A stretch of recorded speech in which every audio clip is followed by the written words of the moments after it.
сме в предпоследната държава. 1500 км от вкъщи, без да дам нито един лев от себе си. Ние се намираме пред величественият стадион Алианс Арена. Човек ми даде 50 евро! Не мога да повярвам! И така, хора, оттам идваме, там е апартамента на нашия приятел от Индия.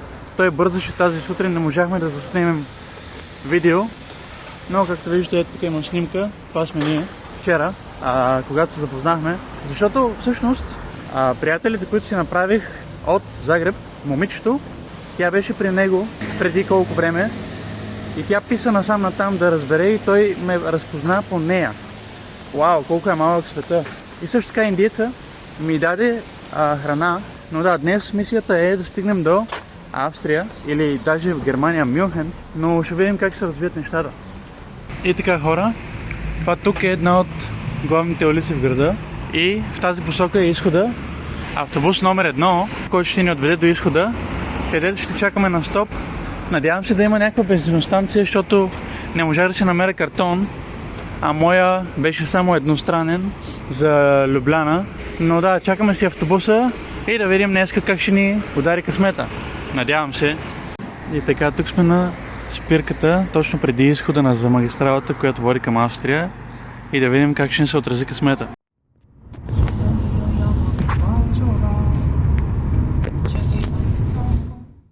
Както виждате, успяхме да се намерим превоз за границата с Австрия.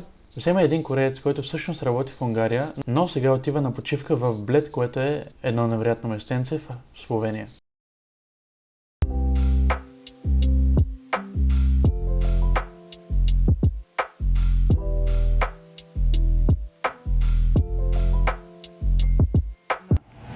Корееца, който ме закара до бензиностанцията в Блед, това беше бахти скъпото. Той е шеф на някаква компания, някакъв Мерцедес, човек, толкова скъп Мерцедес. Окей, обаче тук се намираме преди границата с Австрия и трябва да измисля на къде да хода. Ще видим. Хора, чакам от 20 минути тук на тази бензиностанция, не мога да повярвам. Минаха едни сърби, които живеят в Словения и те, нали, словенска регистрация и говоря на английски или на словенски, им казвам едно изречение. И им викам, че съм от България, той ви казва, че ни разбираш по сръбски. И аз, what? И човека ми даде 50 евро. Не мога да повярвам, 50 евро ми даде човека. Е така просто, викам и не мога да закарам колата, не е пълна с неща, ама мога да ти дам 50 евро, човек. Ето, даже слагам снимката. О, не мога да повярвам, човек. Хора, тук що тази немска кола и ги питам за къде са. Салцбург, ми казват. Обаче е почти пълно, има едно място, обаче нали, има някакви работи там, дали ще го изчистят за мен. Надявам се. И днеска може да сме в Салцбург и ще се опитам да стигна до Мюнхен. И в крайна сметка семейството с немската кола се съгласи да ме вземе през границата. Но интересното за тази граница между Словения и Австрия е, че всъщност е разделена от един 8 км тунел.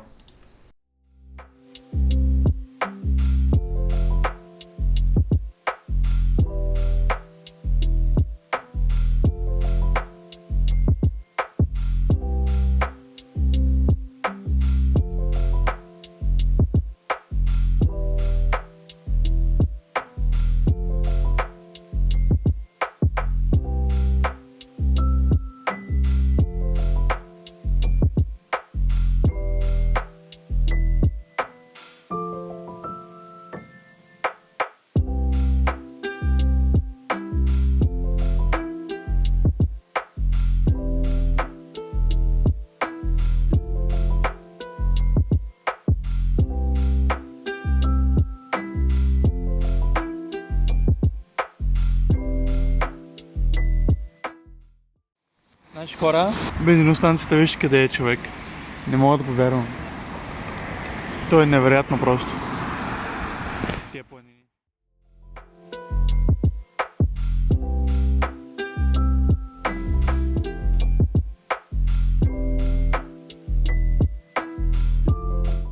Приятели, искам да ви кажа, че след като минахме Залцбург и навлязохме в Германия, Google Maps ни прикара не по магистралата, а през провинцията на Бавария, което до ден днешен остава едно от най-красивите места, през които съм минавал.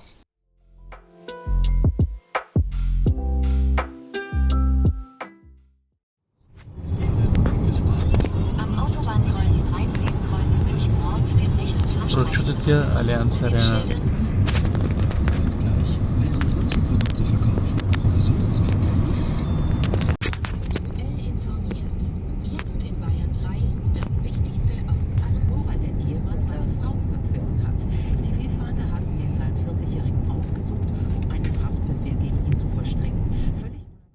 И така, приятели, искам да ви покажа едно място, което може и да ви изненада много, но ние се намираме пред величественият стадион Allianz Arena. То нашия приятел и неговото семейство ни оставиха пред Allianz Arena и сега ние отиваме да си хванем метрото. Официално сме на влака за града, центъра на града. Сега, приятели, излизаме от метрото. Официално сме в предпоследната държава в нашето така приключение и е пълно с хора, човек. 1500 км от вкъщи, по средата на центъра на Мюнхен, без да дам нито един лев от себе си. Просто защото имат хора, които биха споделили превоза си с някой непознат.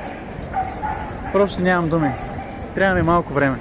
И така, приятели, след една малка разходка из Мюнхен, най-накрая пристигаме в нашия хостел, който се казва Хостелът за теб. Сега ще чекинем, ще се изкъпем и ще обработваме малко видео. И така ще завършим вечерта днес с малко световното. Тук с едни приятели. Просто седим на бара. Тук май е забранено да се снима, затова няма да показвам много, но Испания, Франция, да видим какво ще стане. И така до края на вечерта, аз и едни брателите гледахме матча и се радвахме на световното. И така, приятели, казваме чао на нашия хотел. Днес би трябвало да е последния ден в това предизвикателство. Имаме 3 часа до Швейцария. Сега отиваме на изхода на Мюнхен, където е за пътя за Швейцария, за Лихтенщайн. Толкова сме близко, не мога повярвам. Все още не съм похарчил нито един лев от собствените си пари. Благодарение на сърбина на бензиностанцията, който ми даде 50 евро. И сега в момента имам 22 евро останали. Да видим как ще ни послужат в Швейцария. Окей, тук що слезнахме, ама да, сега отиваме да минем през подлеза от другия край на главната улица, където има една бензиностанция и чакалнята започва. Научих 2 изречения на немски, така че просто ще питам всяка една кола това и се надявам на най-доброто. Окей, приятели, добре дошли на бензиностанцията. Тук питах няколко човека, няма за сега швейцарски коли, не само немски са. Ще се надяваме всичко да бъде наред. И тъй като мястото е малко гадно, помолиха и този господин тук в Волвото да му закара малко по-надолу по пътя и може и да стане.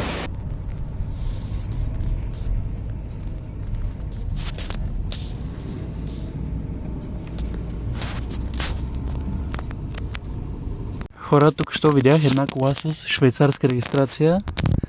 Взех да питам на къде отиват. Цюрих, викам си перфектно. Обаче той ме пита откъде съм, България, и той се оказа българин от Нова Загора. Не знам как се намерихме, човек. Тук сега чакаме и отиваме директно към Зюрих. Това направо е невероятно. Последно би трябвало да е последния превоз, което ще приключи това цялото нещо. Направо не мога да повярвам. Тръгнах преди 5 дни, Асеновград, даже нямах никаква идея дали изобщо на първия ден някой ще ме вземе. 5 дни по-късно сме на 300 км от Цюрих или там колкото. Всеки момент ще се насочим на там. Последния превоз би трябвало. Давай, направи. Накрая. Ако искаш да те покажа тебе. Мене, покажи мене, бе. Айде, ако искаш, какво ще кажеш на хората? Хората, няма живот в България. Чужбина има живот. Това е сами тук на един шел, баш на близо до Швейцария. Чужбина, Швейцария. Ти живееш там, от колко време живееш? 10 години съм там. 10. Няма пари.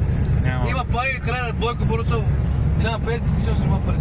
Българите са хубави хора, ама нашата страна няма много за живеене и всички бягат, което е много тъжно. 600 евро, ние най-отдолу. 600 евро не търва нас. Не се живее. Аз тук 10 000 франка. 10 000 евро на месец. Да. Това в България никога, да. По пътя, докато минавах, видях много такива български регистрации, Пловдив, София. Никой не спират. Те не спираха, ама те дали ме знаят, че съм българин. Аз. Да. По бензиностанции не съм виждал българи, че ги питам. Е така по пътя чакам, ма те подминават, нали, ама как да ме знае, че съм българин. Също така сами от Нова Загора, без да го попитам, ми предложи храна. Приятели, това е завоя и границата с Швейцария. В момента, в който минем моста, официално сме в Швейцария. Нашето предизвикателство приключва. Ето, още не сме влезли на Швейцария.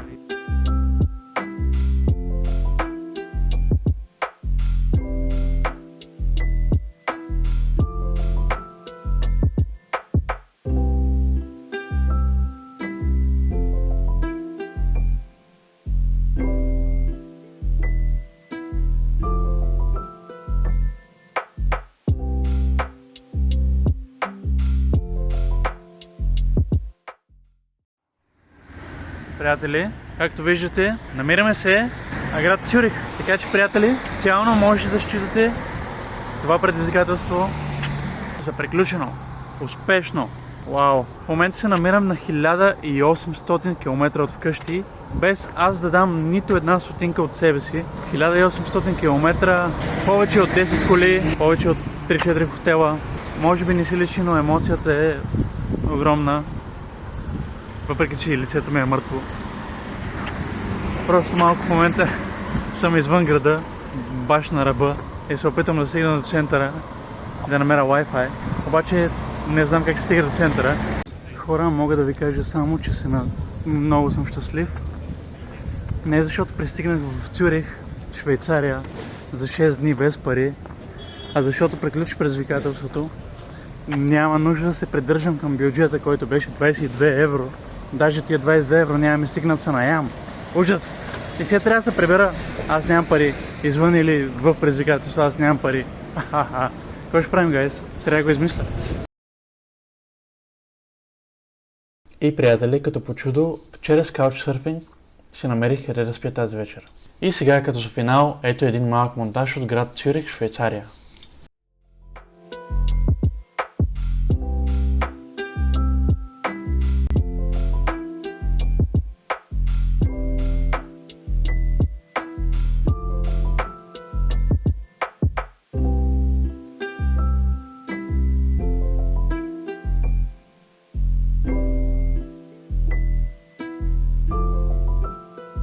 И това е гледката от място, където спах тази вечер. Разбира се случи да бъде ден на финала на световното първенство и човека, който ме приюти от тях, ме покани да гледаме световното. И двамата бяхме за Испания, която всъщност победи цялото световно първенство.